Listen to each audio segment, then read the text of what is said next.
Steve Jobs was born in 1955 and given up for adoption. His biological parents were young students who felt they could not take care of him. Paul and Clara Jobs, a loving and humble couple, adopted him.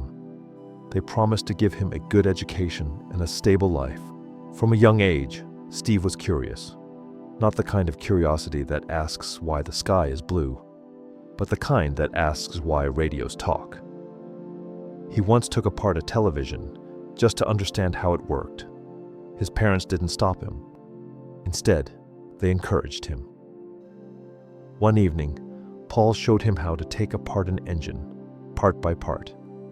"Every machine," Paul said, "is built by people no smarter than you." Steve would remember those words for the rest of his life. Steve went to Reed College, but within months he felt disconnected. He didn't want to study subjects chosen for him. He wanted to learn what he loved: calligraphy, design, and creativity. So he dropped out, but he didn't drop away. He slept on dorm floors, returned Coke bottles for food money, and walked miles to attend classes he liked. One of them was a calligraphy class. The beauty of different typefaces fascinated him. He didn't know then, but 10 years later, that knowledge would help make the Macintosh the first computer with beautiful fonts. Even at his lowest point, nothing in Steve's learning went to waste. At age 21, Steve met Steve Wozniak, an engineering genius with a friendly smile and a brilliant mind. Together they dreamed of putting computers in people's homes. It sounded ridiculous. Computers in 1976 were giant machines owned by companies and universities. But Jobs believed technology should be accessible to ordinary people. The two started their company in a small garage. With little money and huge passion, they worked day and night soldering computers by hand. When Jobs tried to sell the first Apple computer, a store manager asked, "Do you really think people will buy these?" Jobs looked straight at him and said, "Yes, one day everyone will have a computer."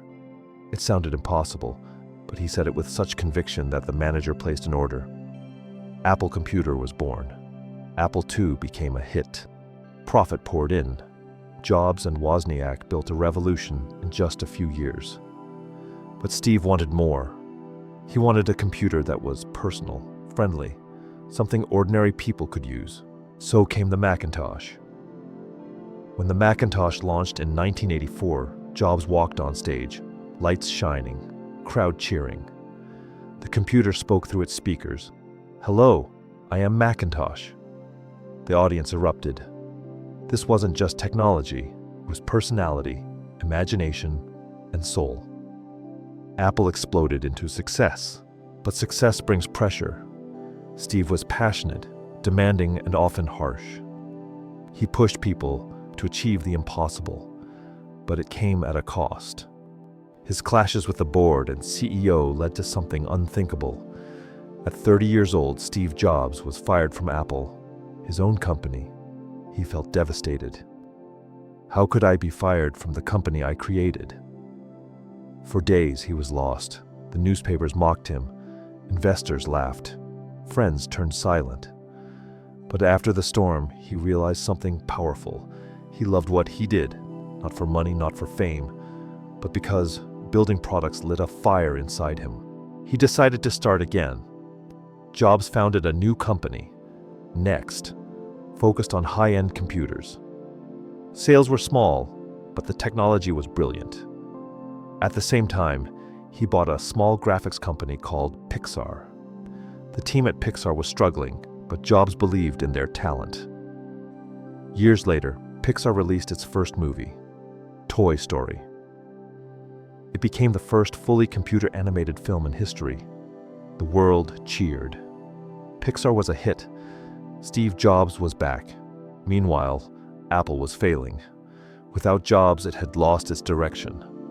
In desperation, Apple bought Next to save the company, and with it came Steve Jobs. He returned not as a rising star, but as a savior.